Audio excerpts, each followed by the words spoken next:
Hi, this is Adam from Beyond Medicine. I'd like to talk about the latest discovery, the latest remedy that's come out from the range. It is part of the golden box as well, but it's moving a bit beyond where that was originally seen to go. This is the remedy, Immortality Forever. I mean, this is possibly the strongest remedy of all, which is quite amazing. Well, what's in it? Firstly, there's 7 levels of immortality. I've taken various levels from, when I talk about levels, it's really is frequency levels, and I've just added them together to create a much stronger effect. Like if you add 3 and 4 and 7 and 10, you get a much stronger effect than if you just have 3 or 4 or 7. So I've added these together, which creates a much stronger force because I wanted this to be a stronger remedy so that anyone who had any doubt about the regenerative effects of immortality would be like, okay, wow, I really feel this. And what they feel, of course, is increased energy, increased focus, increased libido, better skin tone, um, better brain functionality, better organ functionality, faster nail growth, faster hair growth in many cases. These are all really the effects of immortality. But what's different about this one, and and in when I think about this one, I kind of associate it a lot with liberation, the first remedy. I'm sure a lot of you are familiar with liberation, but what liberation did was it went into the memory and then it actually finished the story. And then in so doing, it allowed the memory to finish. But what this does is it actually goes into the pattern, right? So out of a memory, we might have a pattern. So say someone um, betrays us, and then the pattern is we'll be defensive. So what this will do is it'll go back into that feeling of defensiveness or betrayal and almost like walk us through. It's like kind of like once we get thrown off the horse, we get back on the horse, or the shark bite, we get back in the water. But this time knowing that we're not going to get bitten by the shark or thrown off the horse, or a safe experience. So this kind of walks us back through a lot of this memory.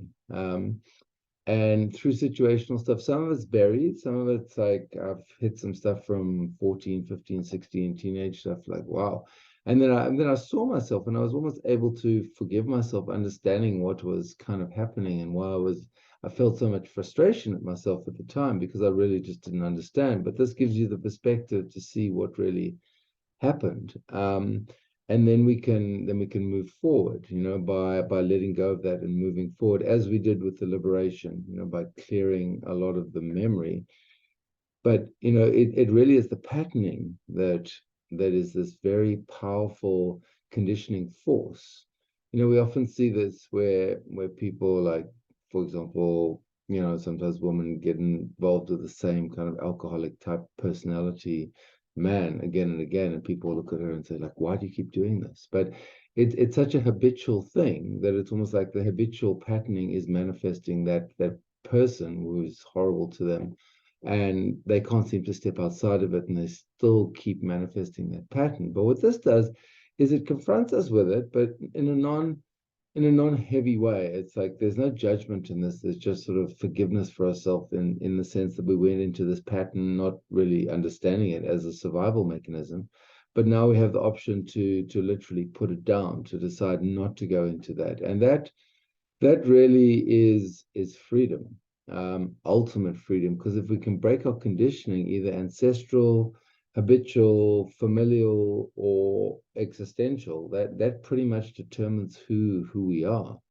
And it's like we actually get to the wiring behind a lot of what's making us tick, and then we get to pull it all out and then reconnect it the way we want it to be connected, without just saying, okay, well, I've always reacted this way, so now I'm always going to react this way and I can't stop myself. Or this person says this kind of thing to me and I always get angry. It's like, yeah, they did in the past, but you don't have to do it now. And this is freedom. This is grace. This is grace descending. Like, when there's no hope, then a mechanism being found whereby this is possible. I mean, I like the idea of get back on the horse once you've been thrown, or get back in the water after you've had been dumped by a wave. It's like go back into it. But the difference is here is that we feel held by the process. It'll still bring it up, but the truth is the only way to deal with the fear of being thrown off a horse is to actually get back on a horse and have a positive experience to supplant the negative experience, and then the body learns that actually it's okay, it's safe on the horse again.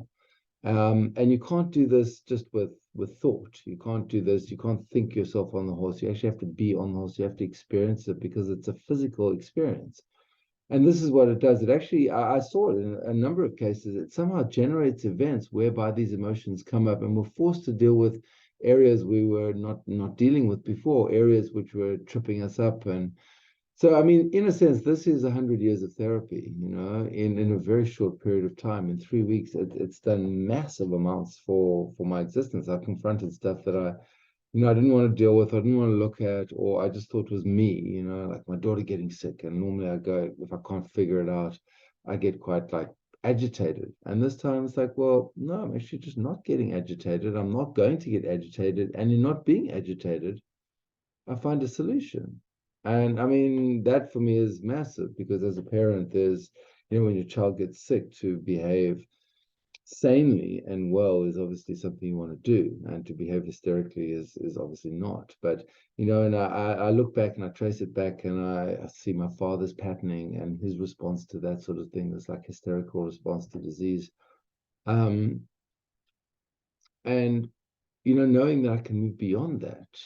And that's just one example. I'm seeing this remedy work in many people's lives in all areas, from their attitude towards work to relationships to friendships to um, how they approach even traffic. I'm looking at my response to people cutting me off, and my normal response, and I'm just not really going there anymore. I'm not really getting all like revved up. Oh, these idiots, they don't know how to drive. The normal narrative that we all go through because there are a lot of people in the world and there's a lot of conflict potentially there, and everyone's crowded into these small spaces. So there's a lot of places where stuff can rub.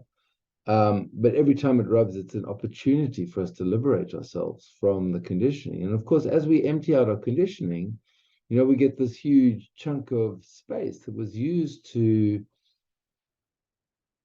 deal with that, right? Now we don't have to deal with that anymore. That's not there anymore, right? And then that becomes this huge buffer, this pure potential of stuff we can use to literally render our reality, to make what we want so, to use the power that's inherent in the conditioning to actually recreate it. If we were to arrive at every situation with 100% of our concentration, we were completely present, and we had 100% of our access to our pure potential as an energetic being without being referencing to conditioning, whatever, we would be unstoppable. We will be unstoppable. I think this is really where this is going. I mean, I'm just looking at what it's done in my life in 3 weeks, and there's been nothing. And I've been doing this stuff for a long time on various levels. Buddhism, you name it. I've covered a lot, and the power of this remedy, and what powers this remedy is this mantra from. It's called the Ushnisha Vijaya mantra. It was an emanation from the head of the Buddha. Someone asked him to give a teaching or a practice whereby they could be freed from going through reincarnation and rebirth in the lower realms and suffering. And he emanated this from his head, which means his mind, head. It emanated from his head, and then it became like an archetype. In Buddhism, there's no gods and goddesses. It's just personal archetype. But this personal archetype, which represents a technology of healing beyond the scope of anything I've ever seen before. I'm in awe, and I'm not easily impressed by these things because I've gone through a lot of stuff, and I've actually dipped in a lot of areas, and to actually impress me, it takes a lot. I mean, I'm not blowing my own trumpet, but I really have sought long and hard, and I've gone to all the areas, but to find something of this potency, and which works in such a strange way because it somehow descends and begins the process of clearing. It's classed as a Kriya Tantra, and a Tantra is a weave. So it's like, but it's a cleaning weave if you were to translate those two words. So it's in the Kriya class, and the kriyas are the cleansers. But so first it starts with the mind and the emotions, and then the physical, because one of the things of this is curing disease, curing death. You know, it's an immortality. She is one of the long life deities. She's one of the long life aspects.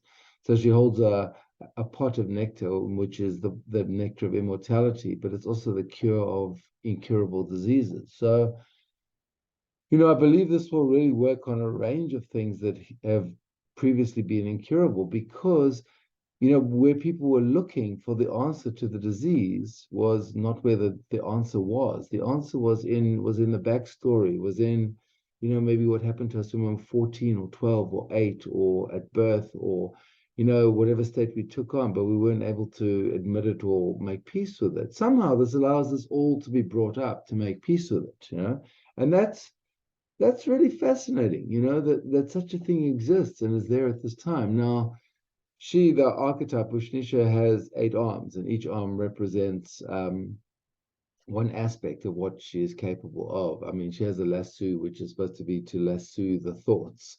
So when our thoughts go off, it lassos the thoughts, it brings them back. It also closes off fear, it removes fear. It's supposed to cure disease. It's supposed to promote good interactions between husband and wife or partners. It's supposed to protect the children, protect the animals.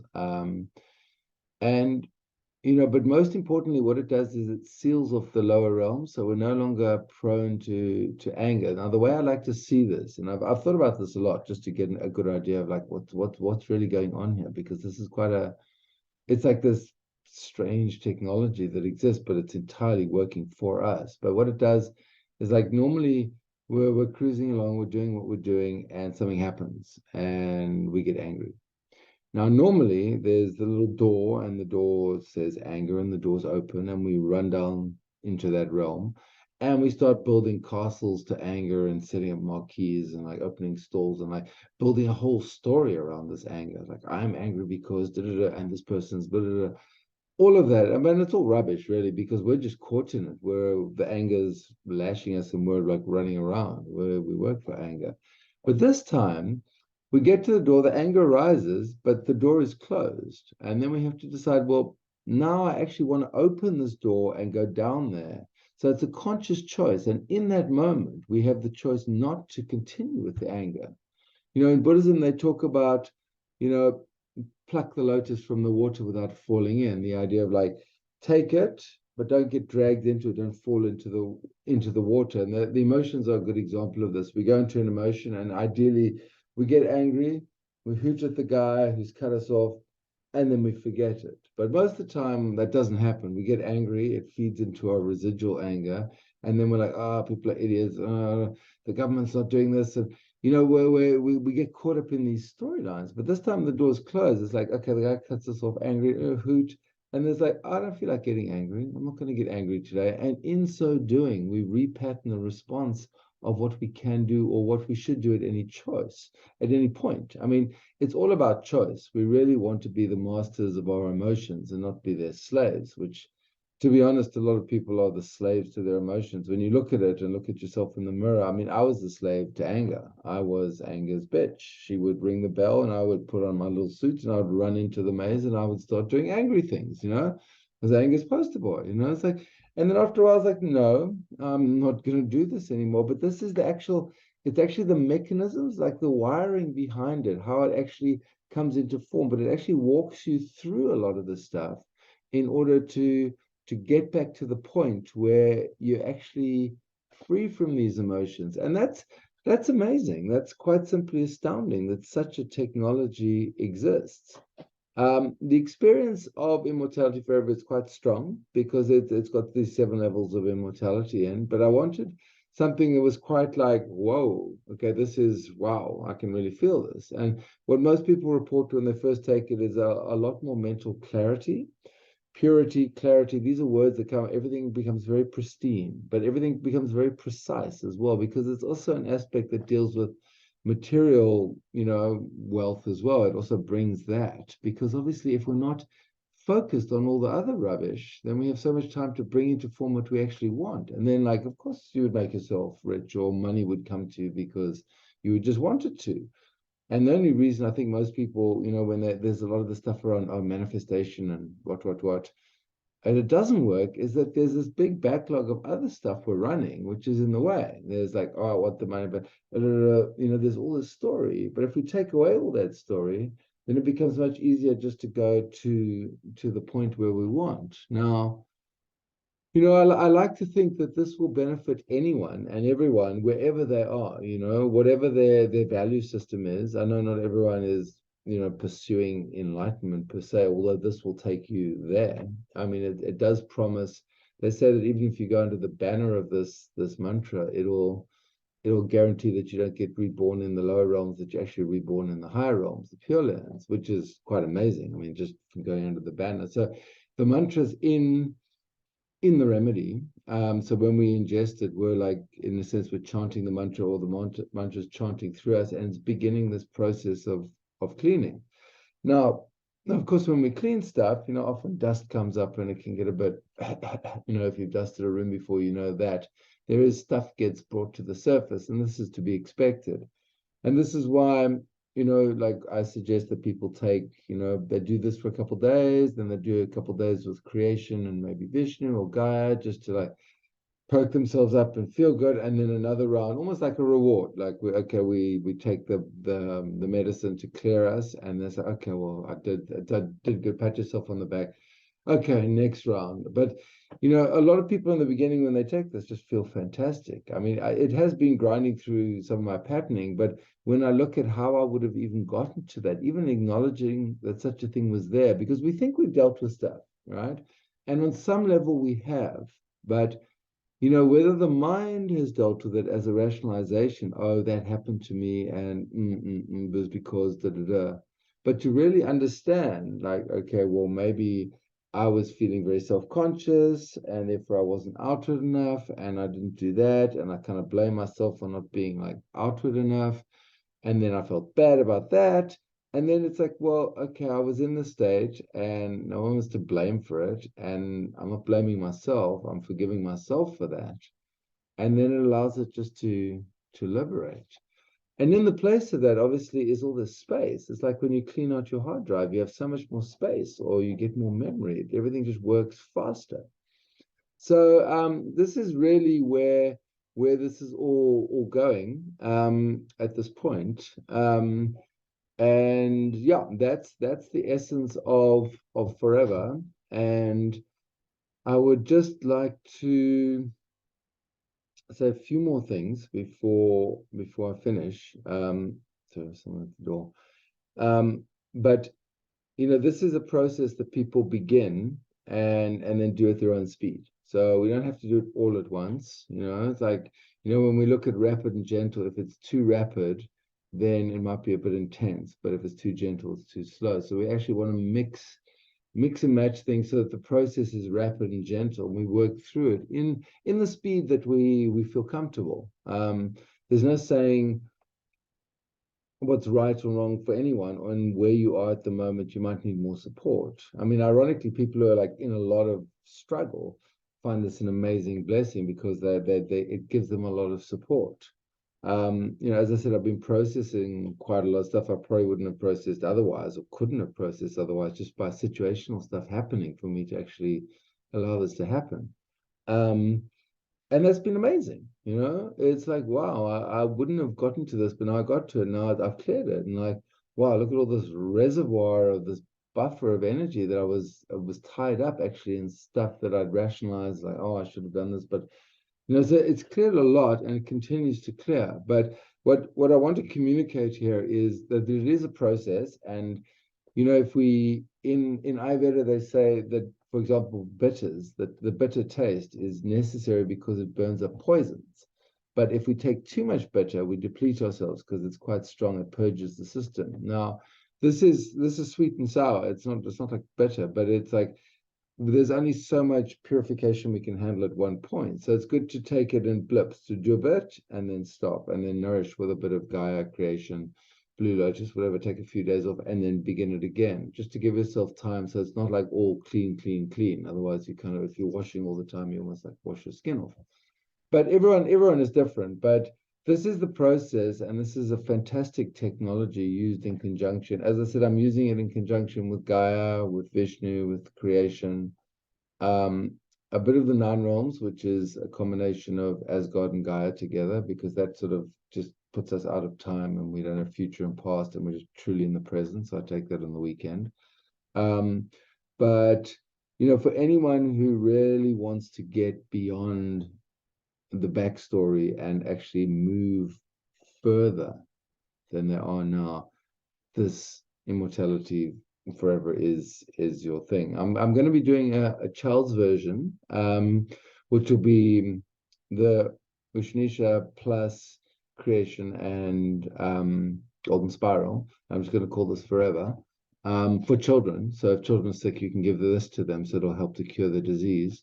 But it won't be so strong because obviously you can't give that much immortality to kids. And also for people who want to like do the process, but the immortality is almost too strong for them. Although most people don't find it too strong, but it is definitely stimulating because it's got 7 levels. V12 has got 8 and is a bit stronger as well. So it's in that category of the immortality. It's the next range, like the if you like the version 2s, like the next installation of immortality.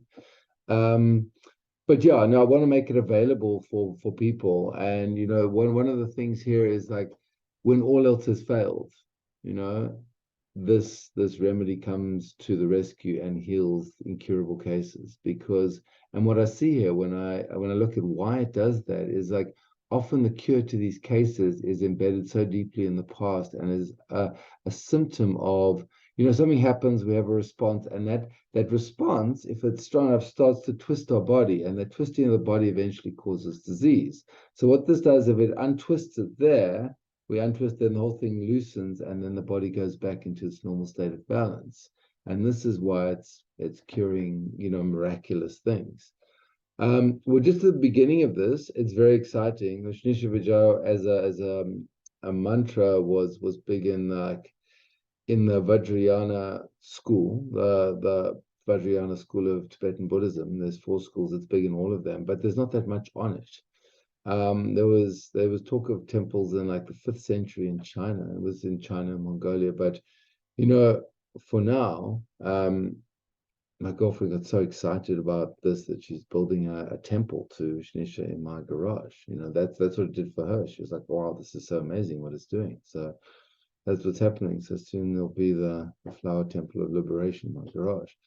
Um, but this is the kind of wonderful, magical, and then someone gifted her with like 100 Buddhas, like just as a gift, So she's now got hundreds of Buddhas. So it's like the miracles are beginning, and this stands to be a technology which I believe will sweep forth into the world and change things, as long as people meet you halfway, as long as they take it. I mean, obviously you can't help them if they're not willing to join the party, which is like take the medicine. But it's a very easy way. It's quite a long mantra. It takes about 2.5 minutes to chant, but there's a short version.